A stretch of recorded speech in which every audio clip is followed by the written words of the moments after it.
Shalom bien-aimé, ce matin on va continuer l'étude de la lettre Aleph en hébreu. J'ai des belles intentions là, de faire l'alphabet, mais juste la lettre Aleph, il y a beaucoup de stock. Donc,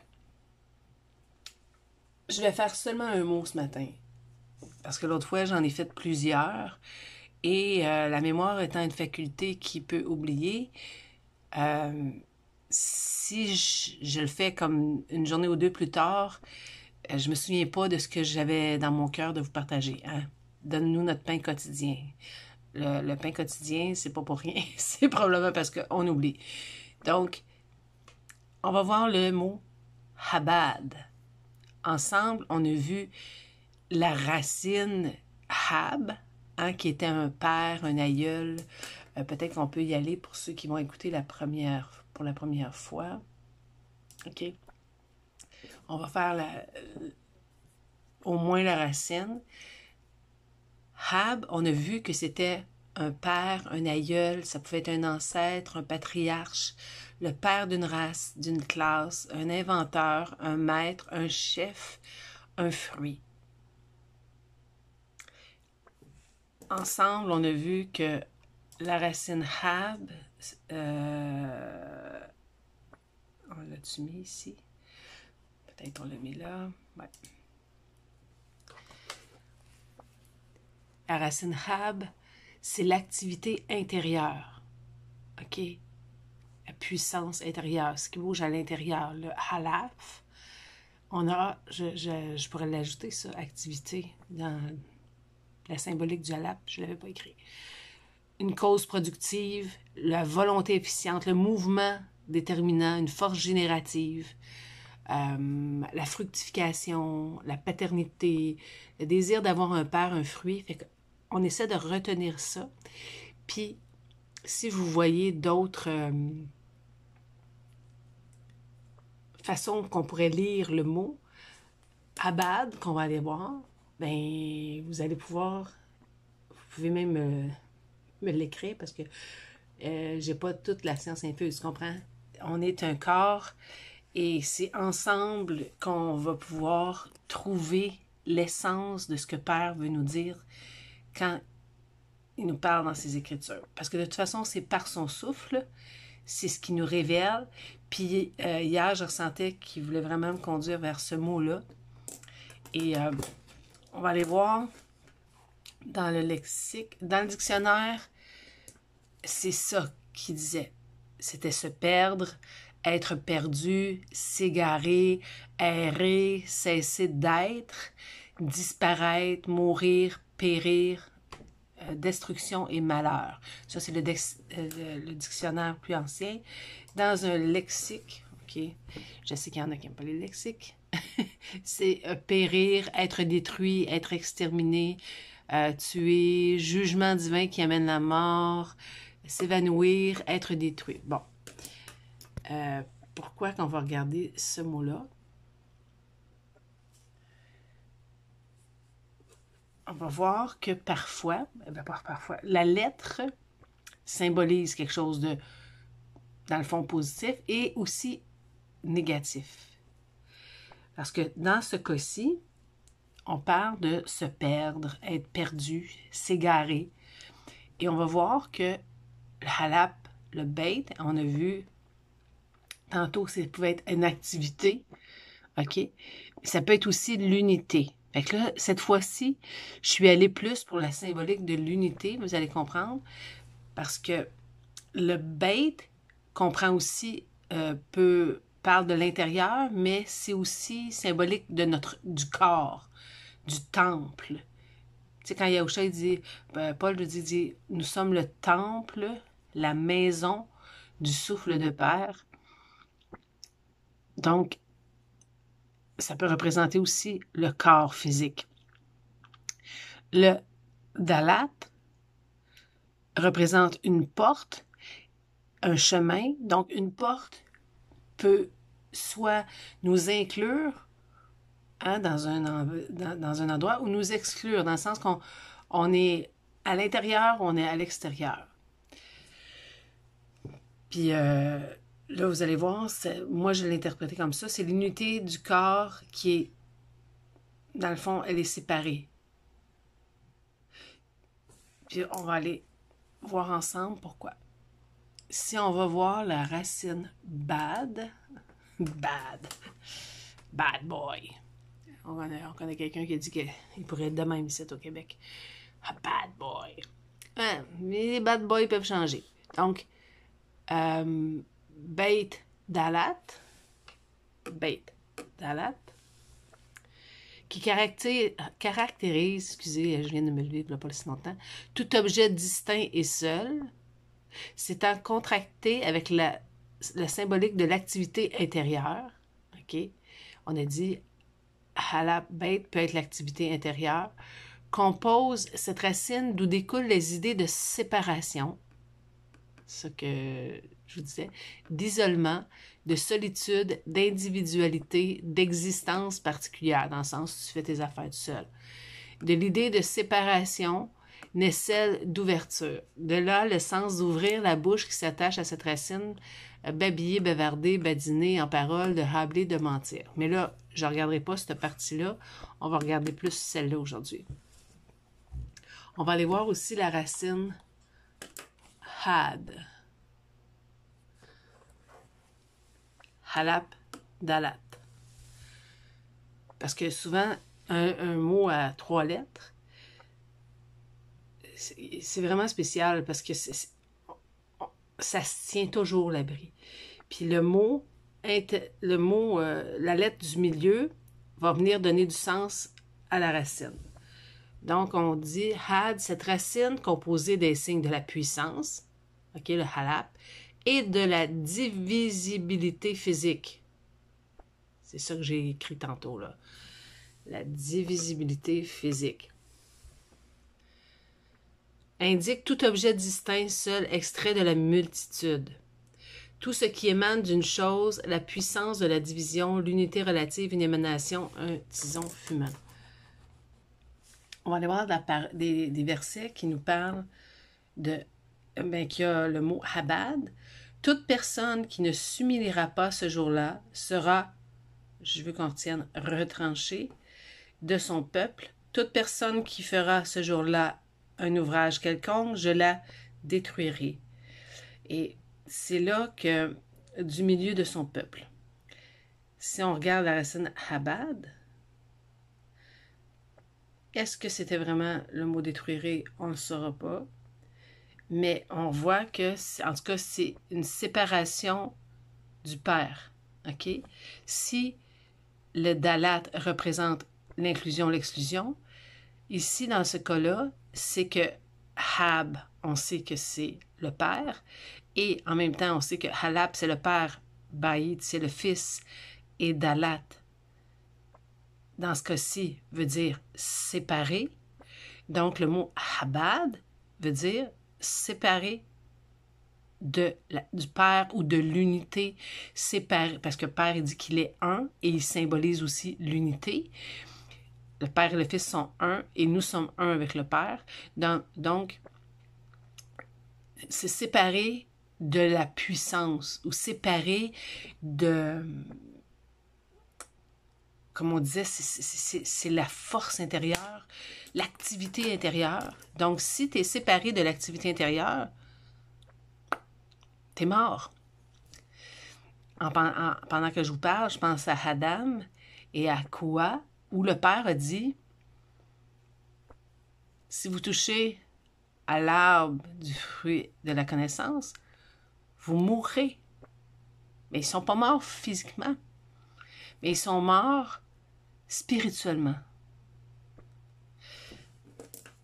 Dans le sens, ils ont été séparés du Père. Et on va aller voir des versets qui en parlent. Hop, ici. Donc, du côté, comme je dis, la parole, dans la première alliance, on était toutes perdues de toute façon. Fait qu'on regarde ça. Dabarim 28-20, Yahuwah enverra contre toi la malédiction, le trouble et la menace au milieu de toutes les entreprises que tu feras jusqu'à ce que tu sois détruit, jusqu'à ce que tu périsses. Habad. Promptement à cause de la méchanceté de tes actions qui t'aura porté à m'abandonner. OK? Abandonner Yahuwah, c'est égal périr. C'est pour ça que je te disais, la séparation d'avec Père, ça égale périr. Dabarim 28-22, Yahuwah te frappera de consomption, de fièvre, d'inflammation, de chaleur brûlante, de dessèchement, de jaunisse et de gangrène, qui te poursuivront jusqu'à ce que tu périsses. Habad, séparation du Père. Yashayahu, Ésaïe 59, 1, 2. Non, la main de Yahuwah n'est pas trop courte pour sauver. OK? Le mot sauver veut dire t'as ramené à la maison. T'étais perdu, t'es retrouvé. Ou délivré de ce qui te tient captif. Ni son oreille trop dure pour entendre. Mais ce sont vos crimes qui mettent une séparation entre vous et votre Tout-Puissant. Ce sont vos péchés qui vous cachent sa face et l'empêchent de vous écouter. Donc, notre Père n'est pas sourd. Et s'il ne répond pas aux prières, c'est beaucoup plus de notre côté qu'on devrait regarder et non pas du sien. Parce qu'il aime faire du bien à ses enfants. Ça dit, mon peuple n'était qu'un troupeau de brebis perdues. Abad. Dans le fond, qui était séparé du berger. OK? Hab, le père, Dalat. La divisibilité, donc, était séparé du berger. Leur berger les avait égarés. Hein? Les bergers, il y a certains bergers qui disent qu'ils sont des bergers, mais dans le fond, ils t'égarent de la volonté de notre Père. Hein? Ha, ba, comme on a vu, la volonté du Père. Il les faisait errer dans les montagnes, elles allaient de montagne en colline et avaient fini par oublier leur lieu de refuge. Maintenant, on va aller voir la bonne nouvelle. Parce que je ne veux pas vous laisser sur une mauvaise nouvelle. Kafa Halap, 1 Pierre 2,25 dit « Vous étiez en effet comme des brebis égarées. » Ou perdues. Hein? Habad. Mais maintenant, vous êtes retournés vers le berger et le protecteur de votre être. On va aller voir. Vous vous souvenez, ceux qui ont écouté les capsules, la dernière, on parlait du mot Ahad. Ahad, c'est encore la même racine. OK? Halap. Quand on parle d'activité intérieure, là, quand on disait Hab, mais Halap représente la puissance ou l'unité. Et Dalat, la source d'existence, ou, dans le fond, on disait divisibilité, donc on était séparés. Hahad, c'est une clôture ou un mur. Donc, Père rassemble ses brebis dans son enclos de la grâce, dans son enclos où sa faveur est. Quand on est réconcilié avec le Père, on devient Ahad, on devient sous sa protection. Je ne sais pas si je l'ai mis, probablement je l'ai mis. Et quand on est sous sa protection, quand on devient un avec le Père, un même souffle, dans le fond, un même esprit, un même corps, hein? Yahusha dit que nous sommes un, que nous soyons un, qu'il soit un comme nous sommes un. Ahad. Donc, c'est les mêmes lettres, hein, on le voit, sauf que plutôt que d'avoir une clôture ici, on a le Bayit qui nous parle de l'activité intérieure, la puissance intérieure, le potentiel intérieur, mais aussi de la séparation d'avec le Père ou du potentiel de vie intérieure, de l'activité intérieure. Si j'ai plus d'activité, je suis mort. Donc, c'est là que vous allez trouver comment la Brie nous parle beaucoup plus. Parce que si je parle de perdre en français, puis je parle d'être uni en français, on voit pas ça. Tandis que dans le pictogramme, on voit en une image ce que ça peut vouloir dire plus profondément. C'est sûr que là, ça pourrait... Il y en a qui, si on le regarde juste comme ça, mais abad veut aussi dire d'autres choses. Mais là, on va voir aujourd'hui ce côté-là du mot abad. Et... mais il y a une réalité aussi. Celui qui ne se repentira pas, qui ne fera pas tachouba, qui ne changera pas de comportement, qui n'entrera pas par la porte. Hein, la porte des brebis, c'est qui? C'est Yahusha. C'est lui qu'on a renommé JC faussement. Yahusha, il dit, je suis la porte des brebis. Celui qui entre par moi entrera et sortira. Écoute, je ne l'ai pas écrit, celui-là. Là. Mais il est la porte qui nous ramène dans l'enclos de la bergerie. Donc, on va aller voir aussi que oui, Yahusha dit que Yahweh dit, tu châties les nations, tu détruis Abad, le méchant, tu effaces leur nom pour toujours et à perpétuité. OK? Au jugement ou à la correction finale, ceux qui ne voudront pas, ils vont avoir une chance de se repentir, mais ceux qui ne le voudront pas, ils sont détruits. C'est-à-dire, ils s'en vont pas dans une fournaise qui brûle puis qui souffre éternellement. Quand tu vas dans le feu, tu brûles puis tu t'en vas en fumée. C'est ça que ça dit. Mais les méchants périssent, Abad, et les ennemis de Yahuwah, comme les plus beaux pâturages, ils s'évanouissent en fumée. Disparaît. Ils cessent d'être. OK? La définition. Ils cessent d'être ou disparaître. OK? De la destruction. C'est ce côté-là du mot Abad qui est pour le méchant seulement, pour celui qui ne voudra pas de Yahusha. OK? Parce que on peut faire des erreurs et tout ça, mais Yahusha est venu pour payer la dette. Donc, c'est lui le juste pour des injustes. On va aller voir la bonne nouvelle. Je l'ai bien écrit ici. Bonne nouvelle. Mais il est une chose, bien-aimés, que vous ne devez pas ignorer, c'est que devant Yahuwah, un jour est comme 1000 ans, et 1000 ans sont comme un jour. Yahuwah ne tarde pas dans l'accomplissement de la promesse, dans le fond, que Yahusha revient régner au milieu de nous, comme quelques-uns le croient. Mais il use de patience envers vous, ne voulant pas qu'aucun périsse. Se perdre, OK? Périr. Mais voulant que tous arrivent à la repentance. La repentance, c'est tachouba. Faire tachouba, c'est se détourner de ce qui du mal et se tourner vers Yahuwah qui nous change, qui nous transforme. Donc, si on regarde Yahukanan Jean 3,16, la majorité connaissent cette parole-là, ça dit « Car Yahuwah a tant aimé le monde qu'il a donné son Fils unique afin que quiconque croit, on l'a vu plus haut, Amouna, okay, quiconque met sa confiance, quiconque est fidèle envers Yahuwah, ne périsse point, mais qu'il ait la vie éternelle. »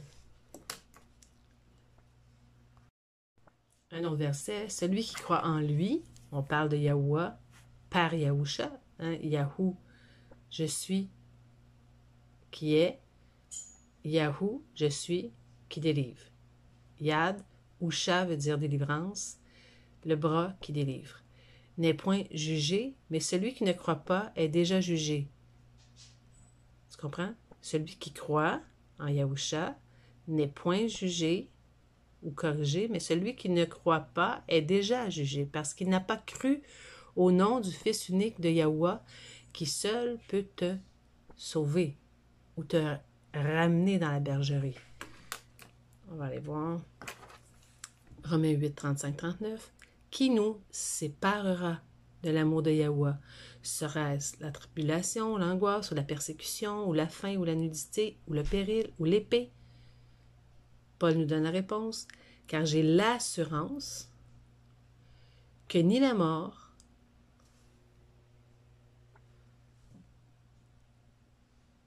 ni la vie, ni les messagers, ni les dominations, ni les choses présentes, ni les choses à venir, ni les puissances, ni la hauteur, ni la profondeur, ni aucune créature ne pourra nous séparer de l'amour de Yahuwah manifesté en Yahusha. Hey, c'est puissant ça. Notre maître, à Mashiach.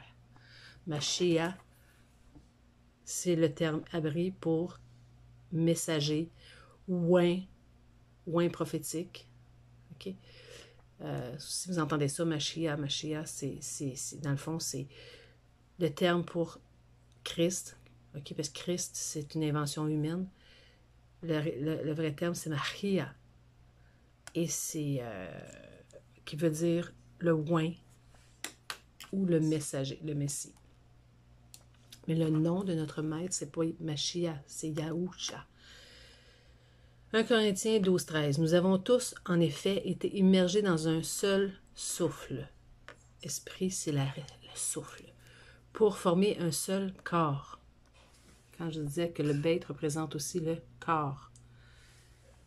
Soit juif, soit grec, soit esclave, soit libre. Et nous avons tous été abreuvés d'un seul souffle. Donc, on devient un en Yahusha Mashiach. On est indivisible. Mais on est...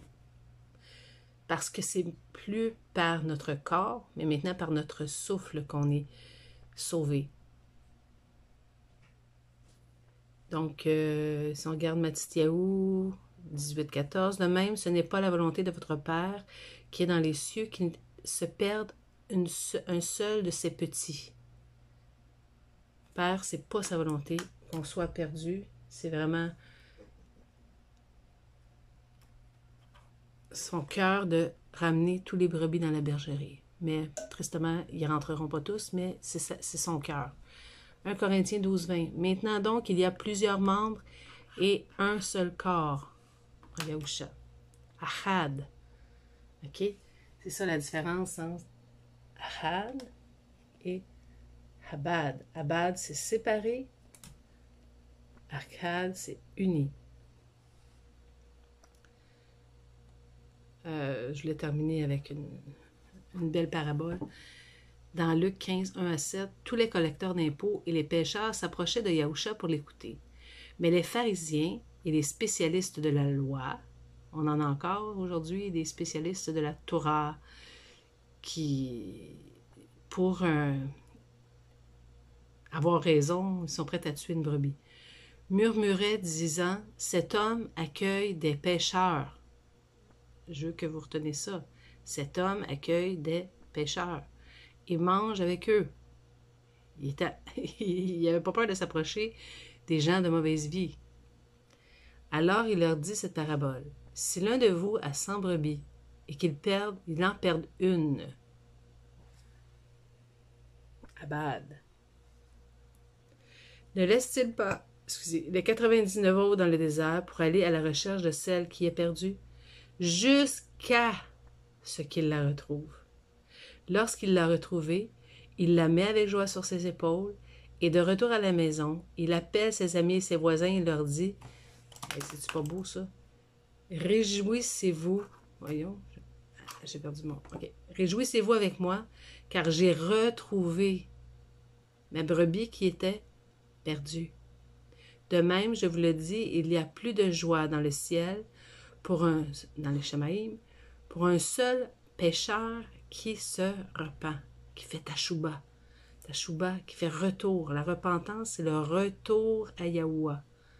OK, c'est pas juste « Pardonne-moi, Père ». Oui, pardonne-moi. Mais il se détourne. Il demande pardon, mais il se détourne. Il désobéissait aux instructions, mais maintenant, il obéit aux instructions de vie, aux règles de la maison du Père. OK? Parce que, oui, on met notre confiance en Yahweh, mais on est considéré comme son épouse. Une épouse, elle lui est fidèle. On a vu le mot Amouna, elle lui est fidèle. Et elle ne fait pas ce qui lui déplaît. Donc, on le voit ici, un seul pécheur qui se repent, que pour 99 justes qui n'ont pas besoin de changer d'attitude, changer de comportement. C'est intéressant, hein, le mot abri, comment il peut nous révéler la profondeur des paroles de notre Père. Donc, Père ne veut pas qu'aucun ne se perde, Habad. Il veut qu'aucun périsse. Il ne veut pas qu'il meure, il veut qu'il vive. Hein? Il dit qu'il leur a donné, il dit que si on croit en son Fils, on ne périra pas. Dans le fond, on ne cessera pas d'être. Fait que, confions-nous en Yahusha. Parce que Yahusha est la porte, est le Dalat. Okay, la porte, ici, c'est une porte qui bouge. Il dit qu'il est le chemin. Hein, Yahusha, il dit, je suis le chemin, la vérité, Amat et la vie. Donc, je m'excuse, mon mari il écoute son téléphone. Fait que je vous embrasse. Puis, Père ne veut pas que tu périsses. Il veut que tu vives. Je t'aime.